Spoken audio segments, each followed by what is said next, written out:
Welcome to the Episcopal Deacons podcast, a series devoted to highlighting the work of deacons and their ministries in the world and the church. Now, here's your host.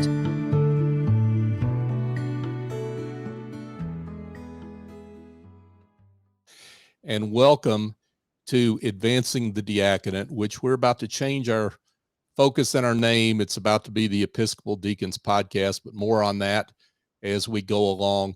But in this series, we highlight deacons and their call and their ministries in the world and in the church. And our guest for this episode is the Reverend Deacon Tracie Middleton. Tracie has served in 4 different parishes within the state of Texas. She most recently and currently serves at St. Mark's Episcopal Church in Beaumont, Texas, which is her home parish. So that sounds like great work there. And she works at the Crisis Center of Southeast Texas. We'll hear more about that in a second. Tracie has been extremely active in advocating for young deacons, their needs and their particular issues and concerns, and educating the church on those needs. She just also completed her term as the president of the Association for Episcopal Deacons. Tracie, thank you so much for joining us. Thank you, John. It's really great to be here. Yeah, great to have you. So I gave a little bit of background on you, but in your own words, talk about your background, where you came from, and I want you to talk about the persistent aunt that you had in your life Absolutely. that influenced you. Yeah, so I grew up not in the Episcopal Church. I was baptized a Methodist, and then my family attended a church that was kind of like a little church plant. It ended up as a non-denominational, kind of a charismatic, evangelical type of church. So a very different environment, liturgically, as far as, the church that I grew up in and the church where I am serving now. So I lived in the Dallas-Fort Worth area, went to college at a small liberal arts school, did my bachelor's in English literature, and I was able to spend 1 year in Durham, England. And that was kind of my first opportunity to have exposure to the Anglican communion. And so then after I finished college, I moved to Southeast Texas. And my aunt, Ruth, who you mentioned, she was Episcopalian, and she was persistently inviting me to the Episcopal Church. And I was like, oh, I don't know, they do all this, and I don't know. And but eventually I did, a visit, and I fell in love with the fact that in the Episcopal Church, it's fine to have questions. You don't have to know all the answers, and it's encouraged to explore. And so that was something that connected with me, and that she got me involved in the handbell choir, and then I started singing in the choir, and, it just went from there. So, and I'm really glad to have found the Episcopal Church as my home. That's terrific. And now somewhere along the way, you felt the call to the diaconate. Talk about the seeds of that, how that sprouted for you in your heart and your mind. Sure. Well, having grown up in a kind of an evangelical sort of a framework, our church that I grew up in was really connected to several people who were doing missionary work in different parts of the U.S. and the world. And I was really impacted when I was about 8 or 9. There was a family that came to our church who were missionaries in Lebanon, and I was just fascinated by their stories. And I thought, that might be something that I would like to do in the future. And later on, after I went kind of through my, high school and college kind of ups and downs with faith, I came back to this idea of I would really like to serve the church, and, maybe something cross-cultural is a fit. And so I started kind of exploring options for missionary activity. And then I had a persistent rector, Ben Alford, who kept asking me to consider doing a discernment group to think about going to seminary, which I was just like, well, that's obviously not what I should do.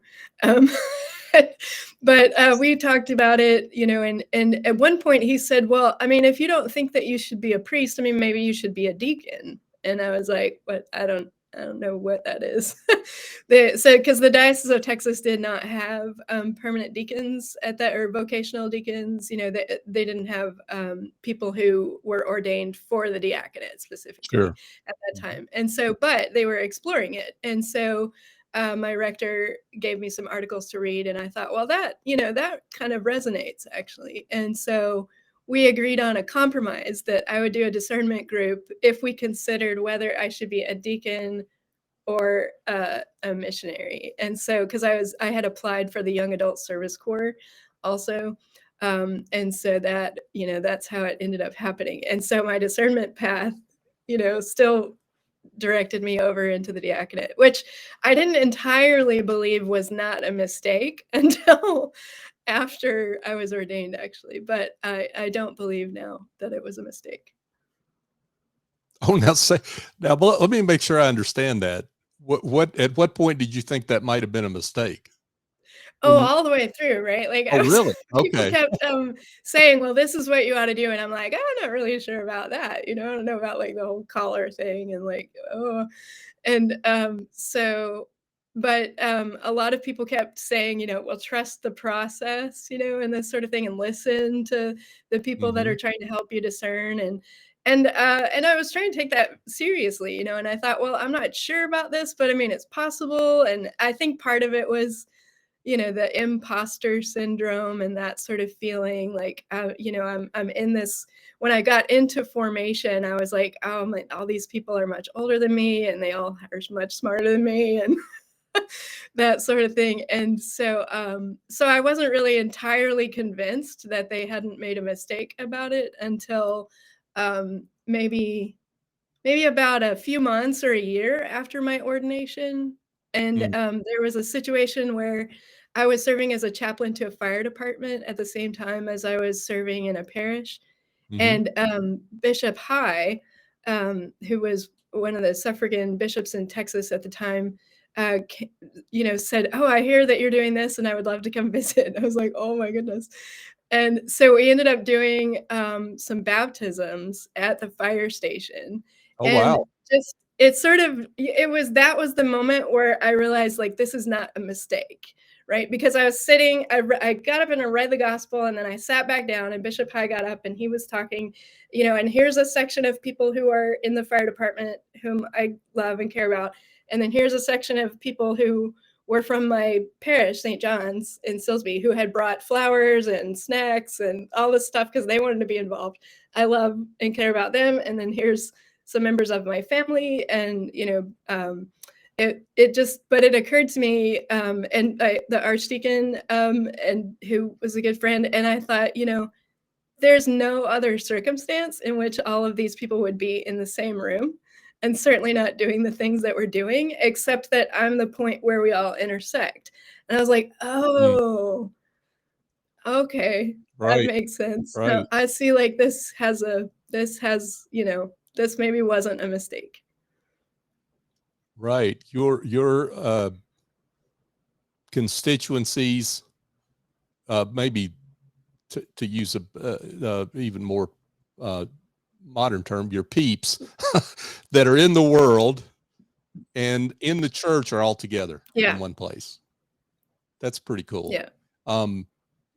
So you had to experience that to really understand the call. That's really what I'm hearing you say. Yeah, right? yeah. And later I found like an image that I feel like kind of represents that, which is in social network mapping. They've got these little diagrams with all these little dots, and the lines between them that, the dots are people and the lines are relationships, or connections between them. And so when you map a really large social network, you might have a whole bunch of a cluster over here where they're all interconnected a lot. And maybe there's like one or two dots in the middle where almost everybody's connected, and then you have this other cluster over here that's really interconnected, but you may or may not have a dot that's connected to both.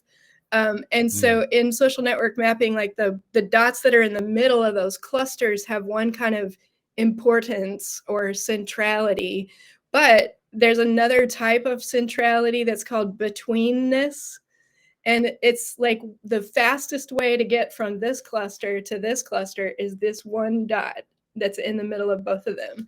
And I feel like that is the image or the role of the deacon, is to be like the bridge that's between things that would otherwise be disconnected, in like the church and the world, different parts of the world into the church.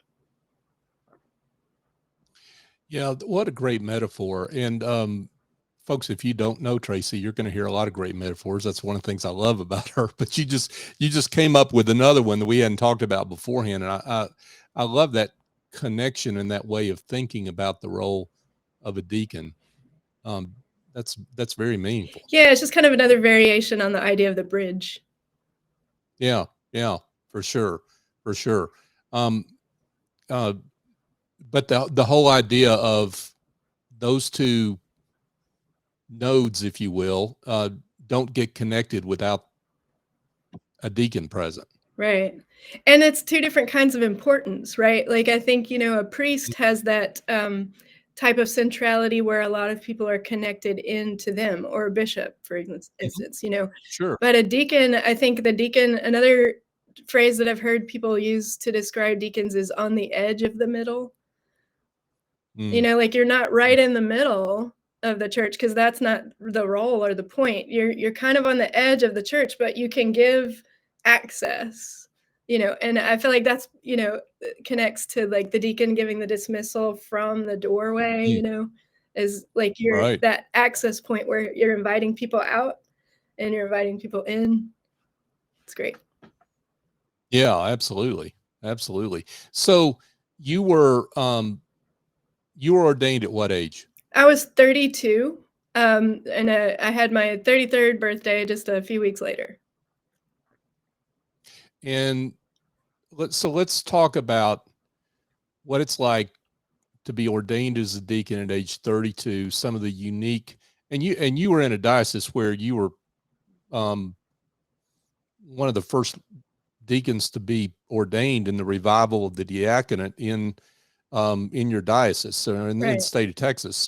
So just talk about those two issues for you, and what I guess the part of that was a good thing for you, and then the issues and concerns and problems that you had in blazing that trail. Sure. Well, so I was in the third batch of deacons to be ordained in the Diocese of Texas, and so we were still kind of figuring it out. And I remember somebody answering a question about when I was asking, well, could a deacon be a missionary, or could a missionary be a deacon? And she said, this was Mary McGregor, who was involved in setting up the Iona School. She said, well, we don't entirely know what deacons do. We figure we kind of know what deacons are, and so we need to ordain some and then watch them for a while and see what they do, and then we'll know what deacons do. I love that honesty. Yeah. Yeah. And so as I was kind of getting started, I thought, oh, well, any day now they're going to ordain other like younger people, right? I'm not going to be like such a fluke forever. But I continued to be a fluke for quite a while. And it was at some point that I got connected with the Association for Episcopal Deacons and was invited to come, to a triennial conference. And Lori Mills Curran, who was the executive director at the time, she was really interested in trying to help younger deacons connect with each other. So she got about 6 or 7 of us together at that conference. And for every single one of us, we felt like the fact that we had made it all the way through the process was a total fluke. And for every single one of us, we had never met another deacon that was within 20 years of our age. And so we thought, okay, so this is not a promising trajectory, right? If all of us feel like it's a complete fluke that we're here at all. And so I wonder, so we started brainstorming what are some of the barriers or obstacles that we had encountered And then we had a workshop that, other groups in the conference attended this workshop, and we framed it around helping to brainstorm some solutions to some of those obstacles and barriers. And so that was kind of the beginning of the Young Deacons Committee in AED. And so our committee just got to work to say, like, well, let's try addressing some of these obstacles and see if we can't make the path a little smoother. Well, now, another term for fluke is the Holy Spirit at work, right? So, so the diaconate obviously needed some younger deacons like you and the other 5 or 6 or whatever that were part of this group to really drive that effort. Yeah, and I think it was just kind of one of those things where the church was in the process of recognizing shifts, because I wouldn't have been able to go through a 3-year seminary program. And so the fact that the Diocese of Texas had already been working to set up the Iona School for Ministry is part of what made it possible for me to go through. And so some of those innovations and, exploring different ways of doing formation, exploring different ways of doing recruitment and discernment, and also just kind of increasing the amount of awareness that people who are on standing committees and on commissions on ministries and people who are on vestries, increasing the amount of awareness that they have of the diaconate as its own vocation will help, right? Because if you have a young person who is smart and energetic and loves the church, then they're like, oh, naturally they should be a priest, because that's the only type of leadership that many people have experienced, or it's just kind of their default setting. And so every single deacon, especially younger deacon that I've ever spoken to, they have all been like bombarded by people trying to push them into the priesthood, and so it's there's several sort of areas where I think we can help people just to have more awareness, to recognize the distinctions, and help people to get into the more appropriate path. Yeah, it's amazing to me how the conception and the idea of what a deacon is can vary somewhat from diocese to diocese, sometimes, significantly. Right. But this one idea of if you've got a notion that you think your call is as a deacon, we've got to run you through the screening for the priesthood first. That seems to be a very common thing across the entire Episcopal Church. Yeah. Yeah. And I think, it's a relatively short period of time that the diaconate has been revived in, as its own order in the Episcopal Church and the Western Church in general. And so, I mean, relatively speaking, we have many hundreds of years of people not having a framework for it, except as a transitional step. And so it's understandable that people still, have that as their framework. Yeah, and we've got a tradition that's hundreds of years old of an hierarchical church, as opposed to members of that church that are working in collaborative ministries, right? I mean yeah. So that's part of the issue as well. So yeah. So it's not that it's not that, but it's just that deacons are not the same as priests. And so, I think the more opportunities we have to have dialogue about what is a deacon, what is a priest, those are really valuable opportunities for us to kind of figure it out together. Well, let's get into that since you brought that up, because you again, folks, Tracie's the master of metaphors, and you gave me one many months ago it's been very helpful to me, and that is the priest as king and the deacon as prophet. So explain what you mean by that. Sure. Yeah. And this was something that my spiritual director, Janet Davis, had proposed to me when I was finding myself like in a little bit of not really conflict, but just kind of tension, I guess, with the priest that I was serving with, the rector that I was serving with. And it's not like we were arguing about something, in particular, but I mean, it just kind of felt like we were pulling against each other a bit, and I was trying to understand that because I'm not really used to experiencing conflict. I'm a fairly conflict averse person. And so she said, well, I mean, I wonder if it might, have something to do with this archetype of the prophet and the archetype of the king, where the king's role is to create stability in the realm. And the prophet's role is not that. The prophet's role is sometimes to question stability if that stability is based on injustice.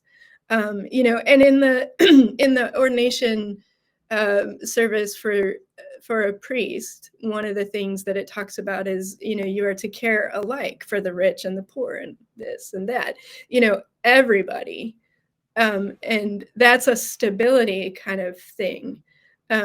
Whereas the prophet or the deacon, the deacon's ordination service, says, I mean, you care about everybody, yes, but your particular focus are the poor and the people who are marginalized, the people who are suffering, and so, a priest is not supposed to choose sides, but sometimes a deacon is supposed to choose sides, and so that can create tension if just because they are both doing their jobs correctly. This can naturally create tension. And so so this is not my metaphor, but there's a book that I'm reading right now that I'm just like, it's blowing my mind. I'm reading it over and over. It's very short. It's called The Power of TED, and TED stands for The Empowerment Dynamic.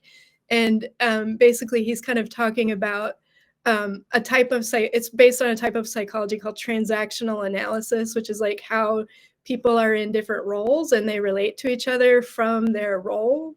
And so he has this concept where he uses a rubber band and he stretches it between his two fingers and he says, like, consider this, tension, right? And it can be dynamic tension if you allow it to pull you towards your goal or towards the thing that you're imagining, like your future, the thing that you want to achieve. And so I think, oh yeah, like conflict doesn't have to just be destructive. You can have like the idea of like the iron sharpening iron, the fact that we are in tension can be a creative tension. Yeah, that last point is really important because tension and conflict are in this case are two different things, and it's really important to understand that. Right. Yeah, and I took education for ministry. It's like one of my favorite things in the church.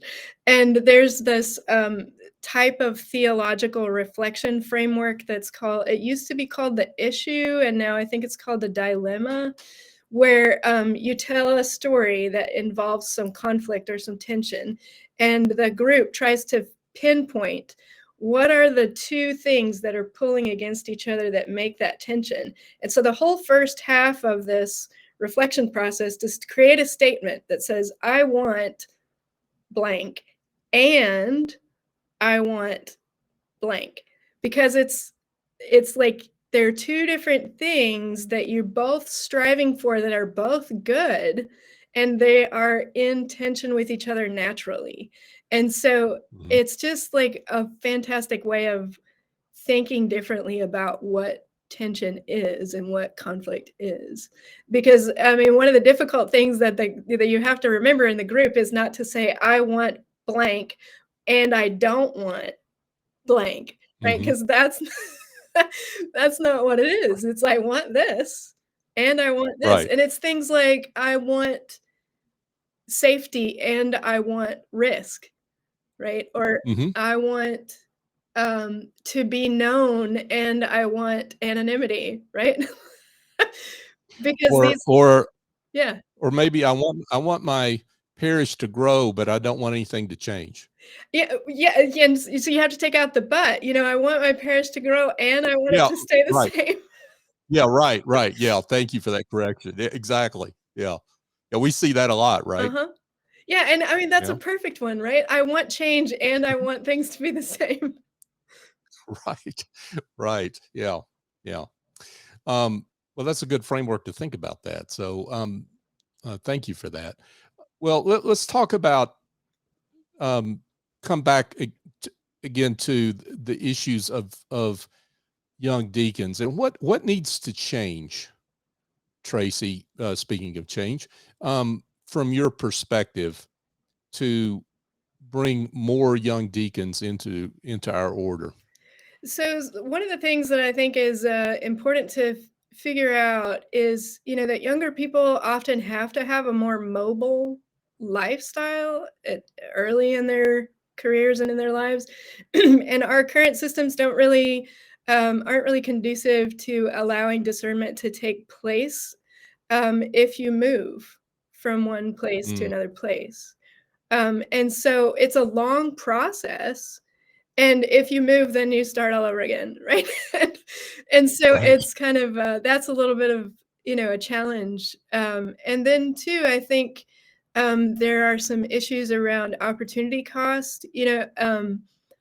With regard to people being able to make choices for doing a type of job with pay or without pay, earlier on in their life, especially, and also just kind of some things around. So I am kind of an oddball because I'm not married, I don't have children. And so I have a kind of flexibility in my life that is not typical of younger people. And so this is one of the things that I think, we kind of need to look at is what about people who are more, normal than me, right?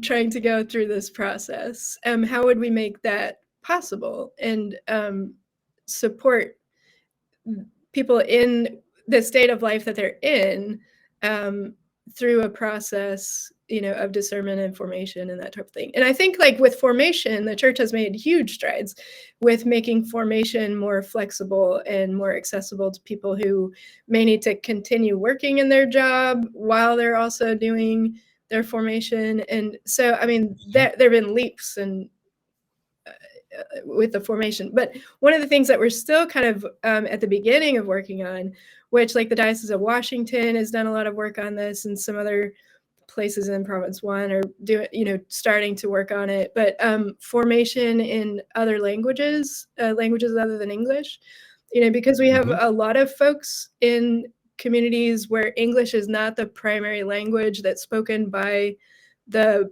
members of the congregation or by the leadership of the congregation. And so our formation, we want to expand it to, to incorporate formation materials and structures that are in languages in addition to English.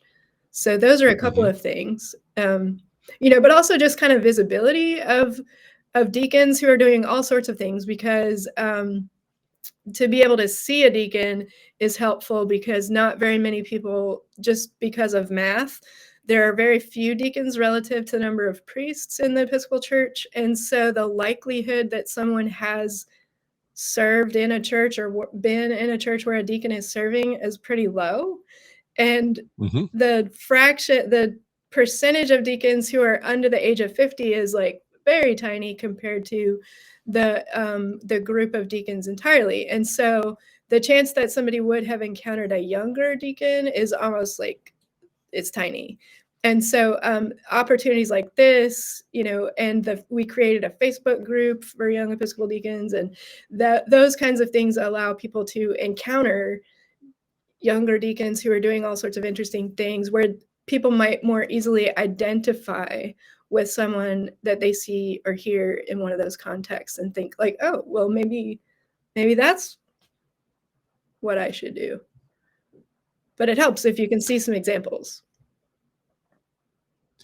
Just one reason why we continue to do these interviews past the advancing the diaconate campaign and into a different kind of branding, if you will, if I can use that term. So because that is so important for well, anybody, but certainly younger people that might be discerning a call, to be able to see individuals that otherwise they would not be able to see. So Right. absolutely. And I mean, the very fact that I'm still considered young and I'm almost 50, it's just a part of what we're talking about here.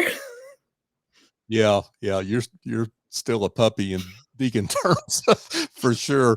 But thank God for you and others that have the courage to follow that call at a younger age. So thank you. Absolutely. Yeah. So let's talk about your work as president of the Association for Episcopal Deacons. You just ended your term, and your term was, what was it, 3 years, 4 years? How long was your term? It was intended to be 2 years, but COVID happened. And so my predecessor, Douglas Argue, was working in a nonprofit that served people experiencing homelessness. And so when COVID started ramping up, there wasn't really room in his schedule for him to do anything else. And so he ended up stepping down from that role. And so I stepped into the role a year early. So I had 3 years as president. Yeah. Well, so talk about your term that, of course, encompassed so much of the pandemic, and just how AED stepped in to assist deacons during that particularly painful time to be a deacon, and to see so many ministries, deacons unable to work in the ministries they had worked in before. Sure. Yeah, I feel like one of the strengths, one of the big benefits of AED is that it gives an opportunity for deacons to connect with each other directly, because a lot of deacons work in isolation, pretty much. Like most deacons don't have the option to work with another deacon. And so, just having the opportunity to talk with other deacons about, what does this look like for you? Because the priests were all, like very many of them were quite concerned about, like, how are we going to distribute communion? Which is, I mean, it's an important question, right? But it's a question that very few of the deacons were very focused on. And so it was kind of wonderful to be able to talk with other deacons about, okay, how are we navigating this, in terms of like trying to figure out support, like the streaming situation. A lot of younger deacons, especially, like they set up the whole streaming system to start with, or figuring out ways to keep individuals in the congregation connected to each other, or having connection to resources for their crises that they may be experiencing, and also just kind of like trying to figure out how people who are have fewer resources or more marginalized in the society are navigating this situation, because it was really completely different sort of a crisis for people who had a lot of resources compared to people who had a lot fewer resources. And so I think, just having the space to be with other like-minded people, even virtually, to think through some of these things and share experiments that each other were trying, to say, well, we've tried this and it's worked well, or we tried this and it was a total flop. So it was just really helpful to be able to network with each other. Yeah, and the fact that deacons were dealing with a changing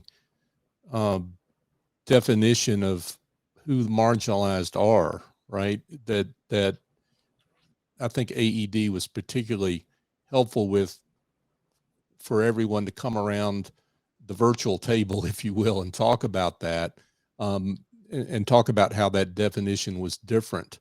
It included a lot of the same individuals, but the sources of their marginalization was different. That's true. Yeah, that's true. So, I mean, COVID, I think, one of the one of the metaphors that I was mentioning to you earlier is this idea of a window. And a window in a house like allows the people outside, to see in, and people inside the house to see out. And I feel like, sometimes we can get a hole punched in our wall, and I think COVID kind of punched a hole in the wall of the church. But we put a frame around it, and now it's a window and people outside can see in. And so we started having a lot of unique or new types of engagement with communities through these sort of virtual streaming platforms that we had to set up, which I think if we didn't have to, we certainly wouldn't have at the scope that we did. But it's been a real gift to now have that in place, for a lot of people who are marginalized by like illness or, being out of town or being new and being kind of nervous to visit a new community for the first time. It just kind of, there are a lot of benefits to the way that we had to figure out a solution to that crisis. Yeah, for sure. Benefits that we're still, reaping, actually, right? Yeah, for sure. So we'd be remiss if we didn't talk about your day job, as it were. Talk about your work at the Crisis Center of Southeast Texas, and you've got an interesting metaphor to share with us on that. Yeah, so I work so our organization has a hotline, and people call us if they're having suicidal thinking, or if they're navigating some type of crisis in general, or more specifically, if they've experienced sexual abuse or assault. And so I follow up with a lot of people after they've contacted our hotline, and so one of the things that I have been thinking about is every April we do some awareness types of activities to try to raise awareness of sexual abuse. And so one of the things that we're looking at for this next year is considering seeds as an image, because I ran across in Brene Brown's book, The Atlas of the Heart, she had an essay that was written by a young Hispanic woman. And this young woman had quoted a saying that's common in Mexico, which is, they tried to bury us, but they didn't know that we were seeds. And I just was so struck by that image. I rewound, I listened to books on audio a lot as I rewound it, and I listened to that again, I'm thinking about it. It's like, yeah, what happens to a seed if you bury it? Well, it grows. And so, and you think about the things that happen in pretty much everyone's life. I don't know that any of us gets out of here unscathed, right? Like that it can feel like you've just had just a bucket of manure dumped on you at times. And but if I am a seed, then that can have a really different outcome, right? You see it really differently if you frame it in that way. But anyway, I tracked that back to a guy who wrote the poem originally. His name was Dinos Christianopoulos, and he was from Greece. And the way that he wrote the verse initially was, "What didn't you do to bury me? But you forgot that I was a seed." And I just think it's such a powerful image of resurrection too, and the kind of the things that, even if what you've experienced is betrayal and, malice and sort of active trying to attack and harm you, that itself can be the source of something creative that grows. So, and the book that I was telling you about earlier, The Empowerment Dynamic, I mean, he does the flip side of a framework that's called the drama triangle, where you have a victim and a persecutor and a rescuer. And he says, everybody's trying to switch around in those roles, and the victim is a very disempowered spot and nobody wants to be there, or everybody wants to be there. It depends. But he says, like, what would be the alternative to that? And so he said, well, the flip side of a victim, he was trying to think, like, what would be the opposite of a victim? And he decided that the opposite of a victim is a creator. And that's a very empowered kind of thing, and I have kind of found that when I tried to shift away from like trying to get other people to acknowledge that I had been harmed and to rescue me from this harm that I was experiencing, because they were not interested in doing that. And I didn't know what to do at that point. But this turns it around and says, like, no, I mean, I can create something from this, especially like, with God's help, right? Something new can be created. And the thing about a seed is it's bigger on the inside than on the outside, and so there's a lot of fun that you can have with that, because I mean, certainly, like, if you think of the oak tree being contained inside the acorn, the inside is bigger than the outside. Yeah. And so when it breaks open, then all of that life kind of comes pouring out and becomes something like way more than you could have imagined if you just kept it in the form of a seed. And I mean, like, so this is like, Tracie's personal theology, which may or may not be heretical, right? If it is, I'm sorry, I'm not trying to teach heresy. But like, I think, what happened, right, when Jesus died. And one of the things that I think, having had an experience, a medical experience of like coming close to dying, after that, when I was trying to unpack that experience, it sort of occurred to me, like, I was imagining death to be like a river or like a chasm or like this empty space that I somehow have to navigate across by myself. And like, God will maybe be on this far shore, like telling me what to do, Yeah. Somehow I have to get across. Yeah. And when I was in that sort of space, it wasn't like that at all. And I thought, I was very surprised. I thought that it would be much more urgent feeling and panicky, and like, I would have to be given special instructions, and there were no special instructions.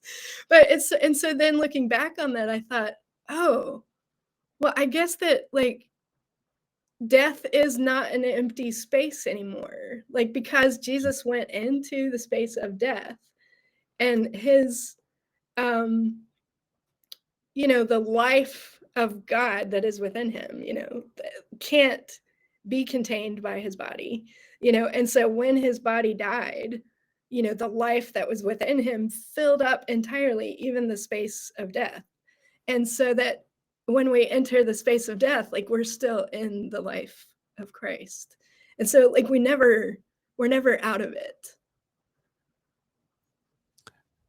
I don't, if that's heretical, then I'm buying into it. I mean, I want more of that. I think most people that are going to hear this want more of that, Tracie. So thank you. Yeah, for that. And so that's why I think of a seed, that when something breaks me, and there's that idea of like, be known to us in the breaking of the bread. And like, that's been something I've thought a lot about, like, in the breaking itself, how is God known to us in the breaking, not in the when we put it back together, right? Or when the resurrection happens, but like in the breaking itself, how is God known to us? Right. And I think, that like, so I think a lot about, lately I've been thinking about Holy Saturday, and how it's kind of like this black box, and what happens in there. Like, I don't know, we'll just skip it because we don't know what's going on. Like, so we do Good Friday, right? And then everybody goes home and does whatever on Saturday, and we come back on Sunday morning, or we come to the vigil, on Saturday night. But still, like, we kind of skip over that unknown part. And I think like that could be really worth exploring, because I think sometimes, having been in a space of like, I feel like I am in a tomb, and I have died and not yet resurrected. I don't know how this works. Like, how long will I be in here? you know, or if you're the person who's waiting outside someone else's tomb and you don't have a way to get in to where they are, they're in kind of like a locked room, you know, and you can't really reach them. What is it like to wait, you know, outside the tomb? And I feel like that's a huge, like, rich thing. And for me, it was really important to recognize, to find that was still part of the story, because I felt at the time that I was in that space, that I'm outside of the story now. Like, I don't know what happens because I'm not in the story anymore. I'm just in this limbo land of nothingness, and I don't know what happens here. And so it was so powerful to me to go like, oh, right, like he died, he descended to the dead. Oh, right, that is part of the story. Like to go through those dark places where people on the outside don't know what's happening. Sure. Well, now, speaking of Easter Vigil, you made a comment that I picked up along the way in, I think it was a sermon you delivered to deacons. Maybe it was in your role as president of AED, but you were talking about what deacons do when deacons proclaim the Exultet, which happens at the beginning of Easter Vigil service. And what you said was, at the first flare up of light, we announce that darkness is vanquished. And you said, I think that's part of who we are as deacons, going around outside the church, looking for new life, just barely visible, poking through the ground. There's that seed again. Seed. And coming back to announce what we found as a cause for immediate celebration. We can lay the table at a moment's notice for a feast to begin anywhere. That's just beautiful. Thank you. Yeah, I mean, the Exultet, like, I remember when I first learned that the Exultet was something that a deacon did. I was at Iona, and I came into my room with my roommate was sitting there, and she's staring at the prayer book. She looks very intent, and I'm like, what are you doing? And she's like, you know, I'm trying to learn the Exultet. And I was like, the what? And she said, you know, the song that the deacon sings at the Easter Vigil. And I was like, nobody told me they're singing involved. That's right. And I was so panicked about it, you know, but now it's something that I love to do. And and because I was so worried about it the first time, I was like, oh, it's going to be dark. I'm not going to be able to see the page. I won't know what to say. And so I memorized it, you know, and then it occurred to me later, somebody was like, well, I mean, there are such things as flashlights, right? You know, but I have really enjoyed, it's become like part of my, I guess, piety, is that like I'll sing it just randomly, like at different times, because part of the thing about the Exultet is it's collapsing all of space and all of time into like right here and right now. You know, because it says like, you know, rejoice, all heavenly hosts, rejoice, all around earth, rejoice, church, you know, everybody, like all of space and time. And then when you get to, this is the night that, you know, we came through the Red Sea. This is the night that Christ broke the bonds of death. You know, right now is when salvation is happening, right here, right in this exact moment. And it's kind of like, all times are now kind of thing, you know? And so I feel like that's such a powerful message. And it's kind of reminds me a little bit of Deacon Lawrence, you know, who's kind of saying, practicing the presence of God. Like, God is always present. It's just whether or not I'm paying attention to that reality, you know, not whether that reality is true right now, but whether I am paying attention to it right now, and I recognizing it right now is always true. And so, I mean, I think the Exultet is just is one of my favorite things now. So. Yeah, and just the role of the deacon to continually point that out, that the light can just flicker. That's all it needs to do to be something worth celebrating. Yeah, and I mean, the idea of the seed, like the little first thing that's popping up, it's like, I mean, life has already started happening before you begin to see the first tiny thing. And so the first tiny thing that you see, like, it's already, like, salvation is already happening. And so, like, it's like, hey, come over here, look at this.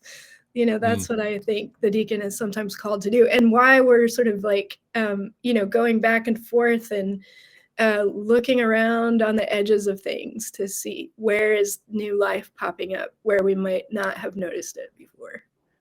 Yeah. Wow. I wish we could keep chatting, but we probably ought to let you get back to your work there at the Crisis Center. Deacon Tracie Middleton, you're just terrific. And you're such a blessing to all those that know you and you serve, and to the church. So thank you. This has been so fun, John. I really appreciate your giving me the time to talk with you. This has been really fun. Yeah, it's been terrific. But before we let you go, that for those that would like to know more and possibly be in touch with you, can they contact you? And if so, how? Oh, absolutely. Yeah. So you can email me. My email address is tmiddleton@episcopaldeacons.org. Terrific.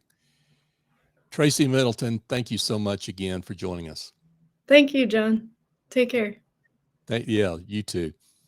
And folks, just a reminder that this series that up until this point has been called Advancing the Diaconate, part of a joint campaign between the Association for Episcopal Deacons and the Fund for the Diaconate, is morphing. We're changing as that campaign winds down.